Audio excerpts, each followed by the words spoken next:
Everyone, welcome to FluteSpresso, sponsored by Flute Specialists. My name is Heather Neuenschwander, and I am so excited to be here today with the one and only Andrea Fluterscooter Fisher. Hello, Andrea. Hi, Heather.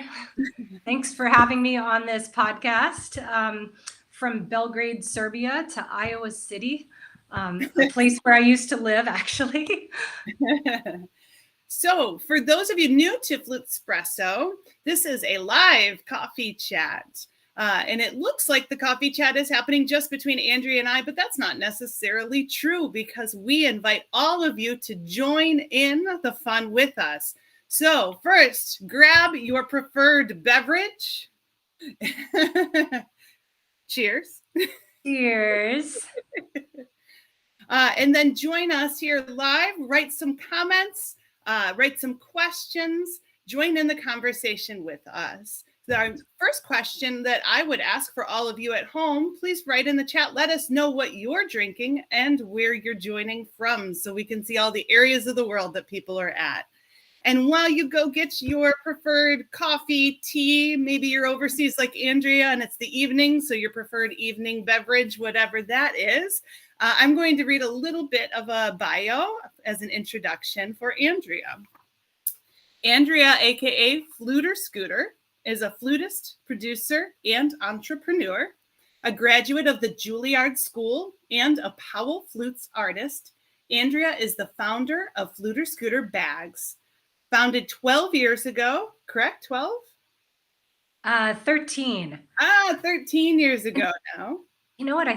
Did I freeze? No, I can see you just fine. Okay, great.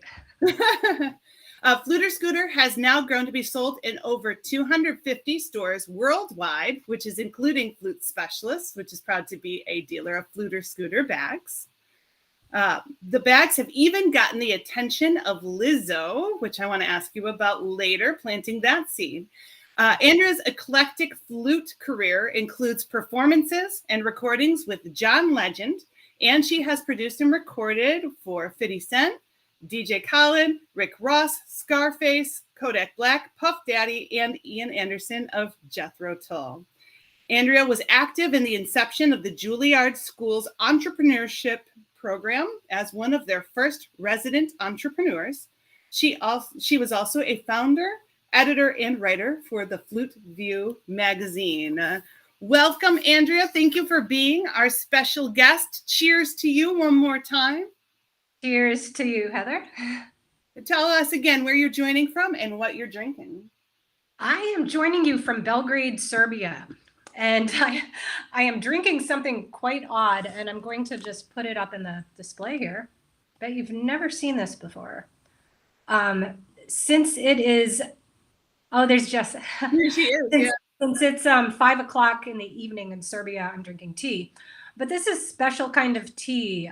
It's propolis, which is like a bee pollen and tree sap, kind of. It's called bee glue.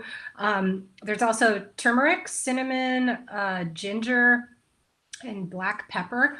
I mean, it's like all the good stuff in here. So these come in like, they look like little bouillon cubes, and you just pour water over them, and it's counteracting all the pollen that's in the air right now in Belgrade. So I have a little bit of stuffiness, if just so you know. But hopefully this will help, and it's very delicious. Well, I saw, since we were talking about Jessica before this started, and Jessica said she's also getting over a little bit of stuffiness. Do you want to introduce Jessica as well? Yeah, Jessica Peltier, who was on the comments here, is the sales director for Fluterscooter School Spirit Bags, which we'll be talking about later. So everyone say hi to Jessica too. Fantastic. So it's hard to imagine there could be a flutist out there who's not familiar with Fluterscooter, but do you want to tell everybody the concept behind Fluterscooter, and please incorporate how you got the name? Yeah, actually there are flutists that don't know about Fluterscooter, and I'm finding them all the time. there are always going to be new flute players. Like we're not going anywhere. So, the people that didn't know who Fluterscooter was, let's say when they were in 6th grade, and now they're high school seniors, and just finding out about me. People are just learning about these bags and who I am as a flutist and a flutist slash organist. So the name Fluterscooter came about when I was, as you mentioned in my bio, I worked a lot in hip hop studios after I graduated, and I always had a scooter. I was always riding around a little, it wasn't a Vespa, it was a little Honda scooter. And I always had my flute on my back. Now, this is pre-Fluterscooter bags. So I had my flutes in a Hello Kitty yoga bag. So I always had the flutes and I always had the scooter. And even in like 20-degree weather, I would be driving it to sessions at odd hours of the night. And, people normally wouldn't do that like in cold. So they just coined the name, these producers at the studio just coined the name Fluterscooter as just kind of like an artist name. And I loved it. It just kind of stuck. Everyone had nicknames. Like no one used their normal names. So I became Fluterscooter because Andrea Fisher is just not cool enough as Fluterscooter is. But Fluterscooter is very memorable. It's catchy, and it's fun. And it eventually when I started the bag business, Fluterscooter, I already had that name and people already sort of knew that as me. And it just kind of made sense because Fluterscooter, it's a fun brand. It's a fun flute lifestyle brand. It's light. It's, get on a scooter and go and, have this bag and have fun. And that's just how the name came about. And I've had the logo and the name for 13 years now, this is my 13th year of doing this. And I thought of that the other day. I was like, that's a really long time, 13 years, right? But, the brand has evolved so much in that amount of time. And I'm so excited about where it's going now. So I feel that you just really became a Fluterscooter. You almost, many people I feel have met you and they don't even remember your name is Andrea. You are Fluterscooter. Yeah, if you Google Andrea Fisher, I don't know what comes up, but if you Google Fluterscooter, it's like, okay, so much. But I try to use Andrea and then in parentheses Fluterscooter Fisher, just so you know that I also have a real name. Are we having technical difficulties? I don't know. I see that comment. I don't see any technical difficulties on my end. Let's see here. Somebody let us know if they can see us, and I'll send a message here. Gives us a chance to have another sip of coffee, though, while we find out. So, Heather, what are you drinking in Iowa City? Oh, thank you for introducing me. Let's hear it. OS says, I seem, Noah Everyone says, is, you both do just fine. Coming through well in Mount Vernon. That's my husband. And to Hal, these are all great, wonderful people I love. Hi, no, I haven't since MFA. Well, I think we're doing just fine. It looks like I'm told it turned off for a second, but is back. So here we are. I'm drinking black coffee as I do every day of my life. It is my go juice that keeps me going. Not very exciting, but necessary for everyday things. Wonderful. So let's see here. Your bags now, they seem to be very fashionable. That's kind of the idea behind it, right? Have you always been a very fashionable person and that's what brought this about? Yeah, going back again to these hip hop sessions, the reason I had wanted to make a bag is because at that time, back in 2008, 2007, when I was doing a lot of these, there wasn't a bag out there that was cool, that was hip, that was that you could be proud to take with you. It looked kind of, everything had that like vinyl, like band geeky look. And I didn't like that. I would dress up to go into these performances and sessions. And the only thing that didn't look right was my flute bag. So I had a fashion designer. I brought the idea up to him and asked if he could make me a sample of like a a fun looking flute bag. And at the time I wanted something in silver. So the first sample was just for myself, and it was done in this silver. I'm sure you've seen that one, and you've probably even sold that. Correct. That was the original Fluterscooter bag, which was only intended just for me. I had never thought about doing a bag business. I just wanted something cool for myself. So that's kind of how the idea came about. And then, I always tell this story. I was walking to the New York Flute Fair when it was in Manhattan, and I had this sample bag on my shoulder, and I was stopped before I even got to the event space where the fair was being held by 3 teenage flutists from Long Island, and they were like, "Oh my God, where did you get that flute bag? That's so cute." So yeah, and I said, "Oh, I had someone make this for me," and they were like, "Well, if you sold it, we would totally buy it." And that was kind of like the light bulb went off. And at that time, the sessions and freelance work in New York, it was good, but not good enough. I wanted something that, I could have as a business and not have to worry about, when the next gig would come. I wanted to have this other thing. So, after many months and months and even years of research and development, finally, the first Fluterscooter bag was born, and it was the silver bag. And that's all I had for like the first 2 years of this business, was just that silver. Interesting. So now you've been branching out quite a bit lately. We're excited that we have a lot of Fluterscooter bags in stock right now, and we're happy to carry them. But you have some new projects going on as well. Do you want to tell us about them? Yeah, actually a lot of projects that I don't usually talk about, but a lot of people know about, is I make bags for flute companies now, and now guitar companies, conducting baton companies.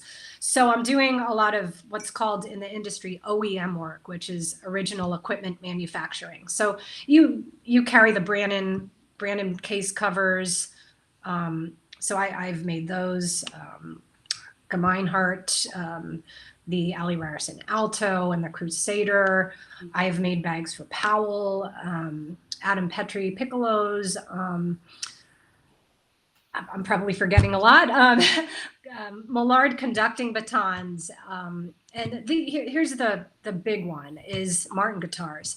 And that was so cool to be able to work with them, because I grew up around Martin guitars. I grew up in a small town kind of outside of Philadelphia called Bethlehem, Pennsylvania. And Martin guitar was in Nazareth, Pennsylvania, which was probably just 15 minutes away.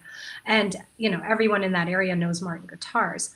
So I had gone to Summer NAMM when it was still Summer NAMM, I think like 2 years ago, and in Nashville. And I met with them, and I had a guitar bag sample, because this was still just kind of in the middle of the pandemic, and flute players were still kind of not, as active as we are now. So I started to get samples made of guitar bags, and I showed one to Martin, and that kind of took off. They're launching at NAMM, I guess, this week, a new ukulele with another brand that you'll probably all know about, which I can't talk about it until it's launched, but that'll be at NAMM, so it's very soon. So the gig bags I've done for Martin were for their Shawn Mendes custom edition guitar, their tenor ukuleles, and then another ukulele project, which will launch this week. And they've been awesome, and I've been able to use mostly sustainable materials for them too, which their outer case, the outer shell of the bags, is 100% recycled polyester, meaning plastic bottles are recycled from the ocean, and with a process of breaking them down and then weaving them, eventually making them into fabric, it creates this really cool material, which we did for the eco bag, which I know it's the exact same material.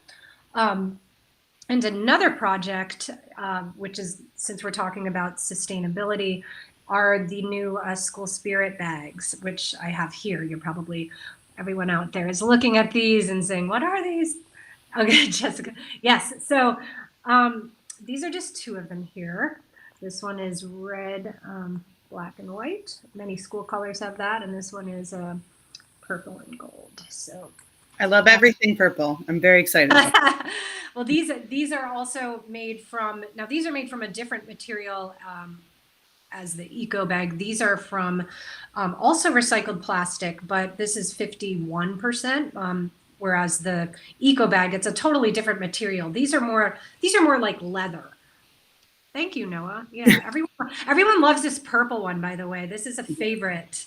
Yeah, so these are made with 51% recycled plastic. So it's the same kind of process of recycled plastic bottles, except the material is a bit different. It's more like a leathery feel. And these hold up. These are waterproof. These are fantastic. So this is the latest project for Fluterscooter, and Jessica Peltier, who is the sales director for this school spirit line, we just launched these very recently, kind of in the middle of marching band season this past fall.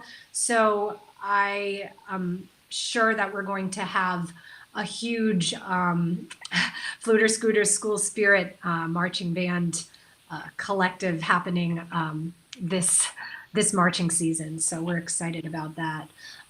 So these are actually some stock colors. I have like about 7 different.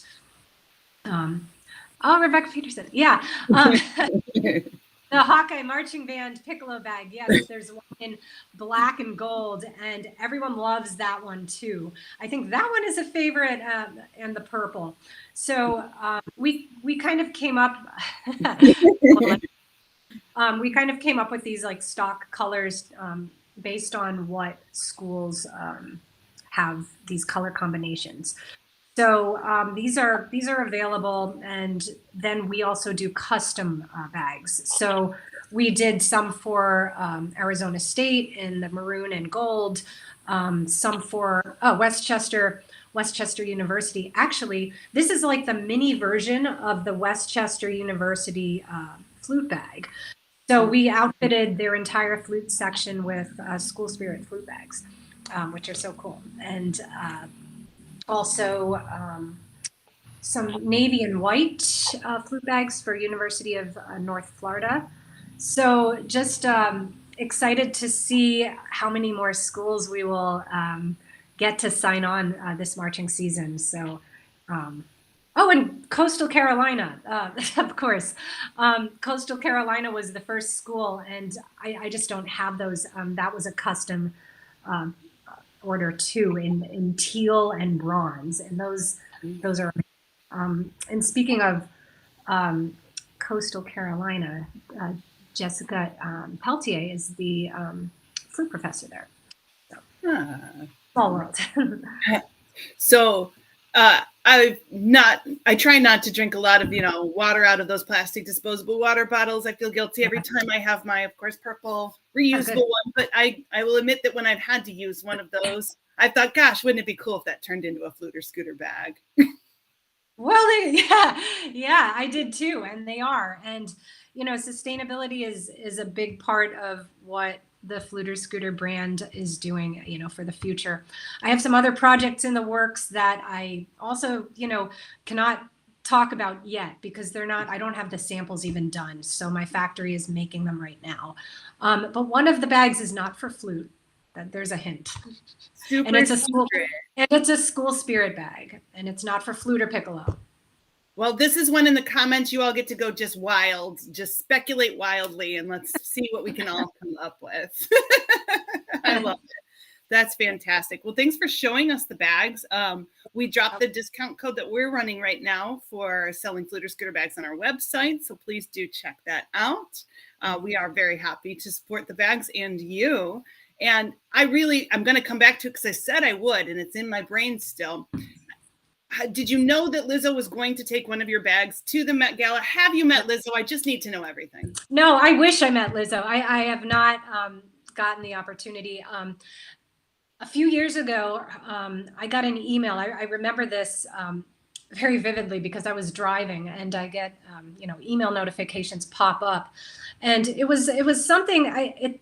It said something about Lizzo in the subject, so I just quickly pulled over, and I was in New York City at the time, and I just remember I was just like screaming in my car, like on 6th Avenue. Like it was Lizzo's manager, and she had wanted to get Lizzo a bag or two for her birthday as a gift. So she asked if I could recommend any. And, I thought Lizzo would love the silver and the black patent leather. And Callie Green has a lot of Fluterscooter bags. So yeah, I was so thrilled to get that message and correspond with her management team about getting her bags. Now she posted first a little, she didn't really post a lot of it, but it was like in a corner of one of her Instagram posts. And that was a few years back, though. That was probably 4 years ago, before she was really Lizzo. I mean, she was still Lizzo, but now she's like, megastar. Yes. So, yeah, last year when this whole Met Gala thing came about, I was in Berlin, and it was like another thing. A friend of mine sent me a video that Vogue's YouTube had of Lizzo with the red patent leather flute bag, like all over this video of like a behind the scenes getting ready for the Met Gala. And I'm like, oh my God, wow. Okay. So, that was one of those moments that, you just sit and be grateful and, just think to yourself, okay, I made it. There were many opportunities like that in other aspects of, my career, but Lizzo, I mean, she's such a superstar, and the fact that she likes the bags so much that she'll post, have them in her posts and use them. It's so cool. So I hope I could meet Lizzo one day, but we'll see. And you're no stranger to the hip hop world. I just find it so interesting that you recorded on several tracks like Lizzo. I mean, you're kind of like Lizzo then in that way. You've recorded on hip hop. I think we're unique in our own ways, but yeah, I did a lot of hip hop right when I got out of school. I have perfect pitch and I can improvise easily. So it was just it was easy for me, those sessions. The only thing that was annoying about them is that they started at like 2 a.m. And sometimes people they were supposed to start at 11 p.m. and they would end up starting at 2 a.m. So it taught me patience and, if you really want it, but it also taught me like determination. Like if you really want something, you're not going to be like, oh, I waited an hour, I'm going to go home. You're going to stay and wait. If they show up 4 hours late, it's just part of the process of if you want to get your name out there, or back then, and still now you have to go the extra mile. And so, yeah. So did you meet anyone famous that we would know during that time? I see names, of course. Yeah, all pretty much. Well, 50 Cent, I recorded in his home, actually, his home studio. And that session started at 5 a.m. And we got there at like 9 p.m. He walks in at like whatever from the club. And it's like, we worked on a track called Amusement Park. John Legend, I worked with on several occasions where Sony would just call me in, and I was on a song on his second album called Another Again, which has a flute solo.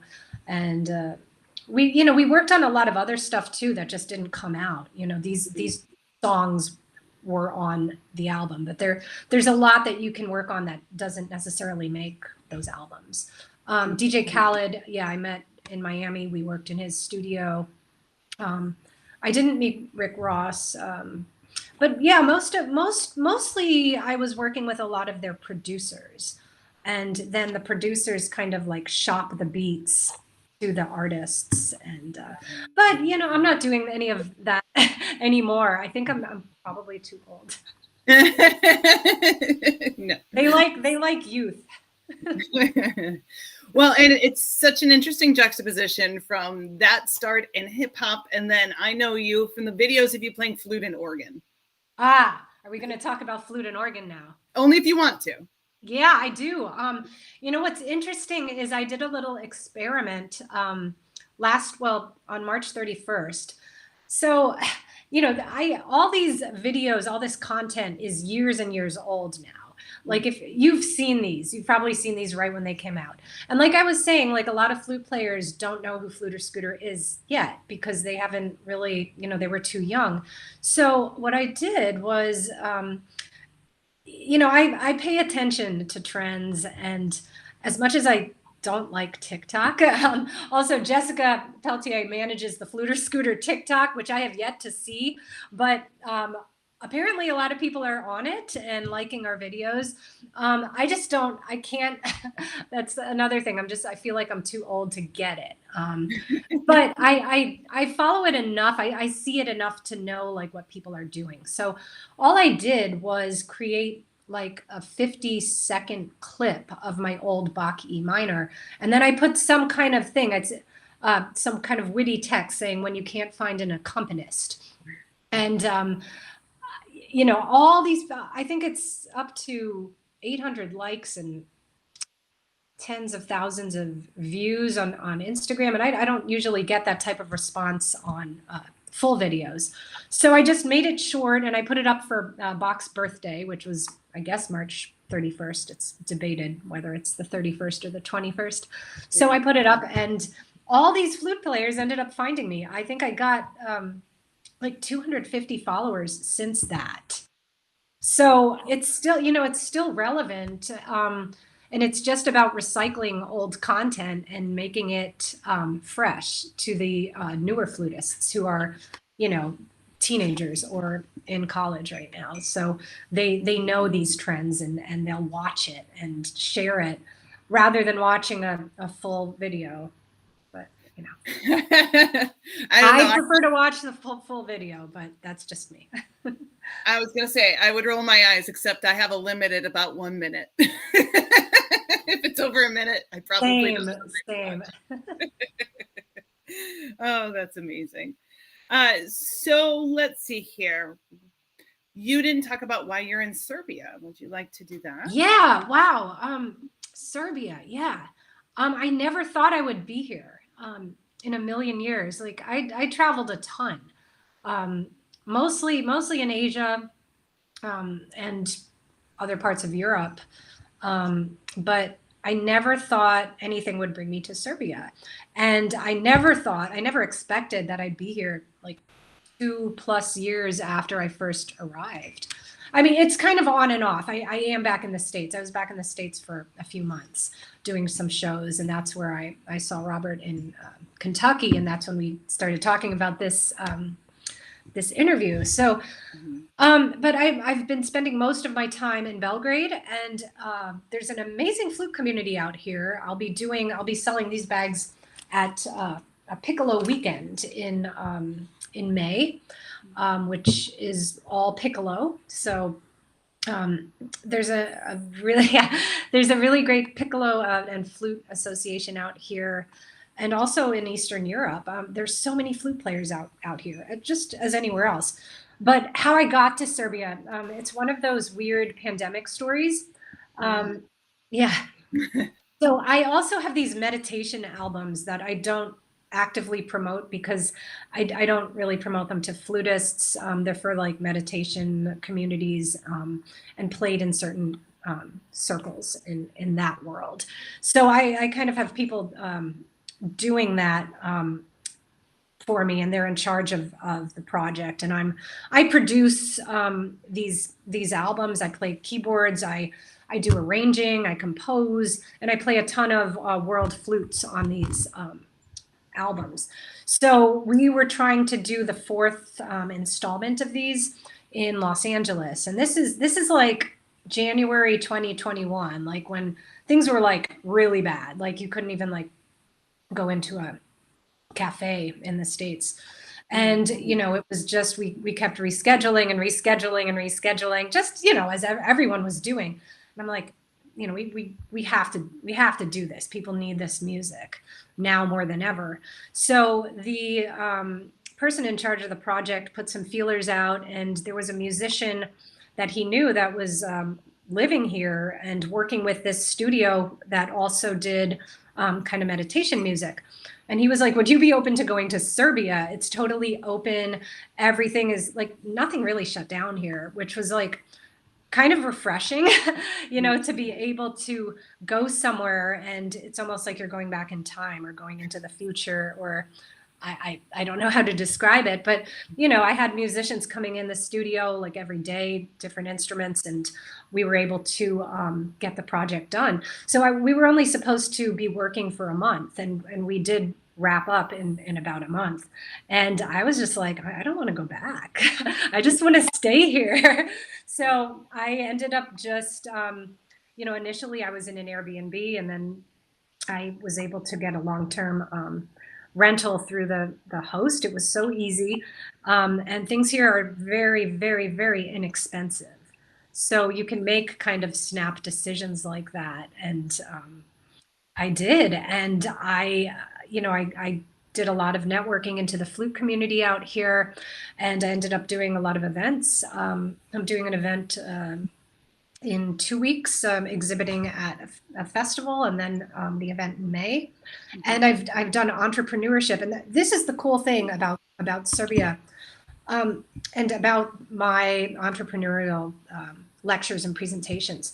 You know, they don't hear about this often. You know, the States, I feel, is quite saturated, but in a good way, with people that are, you know, carving their own career paths. There are any number of people that can talk to groups about how they started their career, not just in flute, but in, you know, classical music or the arts. Serbia, it's a relatively new concept. So I feel that, you know, it's important to be able to teach and inspire people that normally wouldn't hear it. And, you know, I did one event back in the fall through the Flute Association for students and teachers. And they were so grateful for this. And some of them were even crying and like saying, we don't get this here. You know, you tell the truth. And like, I guess, you know, especially as a woman, it's still a bit, you know, it's still a bit backwards as far as certain things are concerned here. But I feel like it's places like this that need to hear these stories and need to hear these lessons, and to hear that, well, you can do this too. You know, it's just about thinking differently. And if you're used to thinking a certain way for, you know, a long time, it can be difficult. But I think it's almost like my role to be able to communicate that with students and teachers here. So that, you know, that's a bigger reason of why I stayed. I will be doing an entrepreneurship lecture at a performing arts high school in 2 weeks here too. It's in another city in Serbia. So I'm excited about that too. So I just feel like it's a place that really needs this type of thing. But also, I find Serbia and Eastern Europe so fascinating and so musically inspiring. Like, I can go after this and walk down one of the biggest shopping streets and hear these children, like gypsy musicians playing accordion and drum. I kind of like them because they're so amazing. I mean, you just hear it in their voice. It's in their DNA that, you know, it's different. You know, I would never hear this from any musicians in New York. They just have something that is so different that I love to be able to hear. So, yeah. I can imagine when you started at Juilliard, it probably would have been hard to imagine that this is where you would be now in Serbia, and talking about your band line and known as Fluterscooter. Yeah, you know, interestingly enough, I had wanted to be an orchestral player when I got into Juilliard, and I love orchestral music. But instead of joining the orchestra, I am the orchestra. So I'm working on another video. I am practicing. There's a church I can practice here, which is the Copeland Hoedown, which I've performed. I've performed that live. And it's so fun. And, you know, obviously the Dance Macabre, the Vivaldi's Winter, you know, I still love having that harmony, but it's such a challenge and so much more fun to try to do it on my own. Yeah. Yeah. So as we reach kind of the end of our time, though, I wonder if you have, I know it goes by so fast, doesn't it? It does. I wonder if you have any advice for people who maybe thought they were going to be in that orchestral musician box and they're starting to think about other things. Do you have any advice for young entrepreneurs or other? Well, yeah. I mean, always keep an open mind, and don't ever doubt yourself. And I think that's what a lot of people, I never did. I was different though. I think I had a very determined, I don't know, I just never took no for an answer, and I always did things my own way. And it's so fun to do that. And, you know, always be looking for inspiration, even if you don't know what it is. You know, I tell classes that I talk to strangers, like in person, not online, and tell them about what you do, and how, you know, be able to share your story and be able to listen to someone else's story. And that could, you know, just those interactions could inspire you to create something, and not always just being around flutists and other classical musicians. I think I've gotten my best advice for the business and entrepreneurship from people that aren't even in the arts, just through networking and meeting people and being open. And you know, I think also everyone has all of this at their fingertips now. When I started, you know, think 13 years ago, there was nothing. We wouldn't be able to do this, what we're doing now. I had to go to shows physically and show, you know, bring products with me. You know, now I get clients and dealers mostly through, now it's Instagram. It was Facebook years ago. So it's kind of, you know, it shifts. And the marching bands are mostly on, the marching band sections are mostly on TikTok. So that's a new avenue as well. So it's just about, you know, also finding what aligns with you at the moment. I don't, you know, the Fluterscooter bags, I don't know if I'll be doing this forever and ever. You know, I have other things I want to do that aren't anything related to this. They are related to music, but won't get into that. Oh, you've planted some seeds of mystery here, which I enjoy thoroughly. Yeah.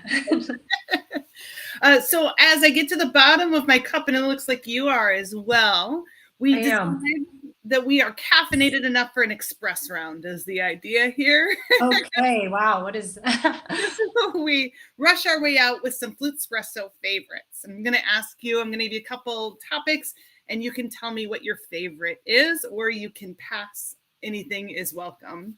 But the first one hopefully is an easy one. What is your favorite coffee or tea?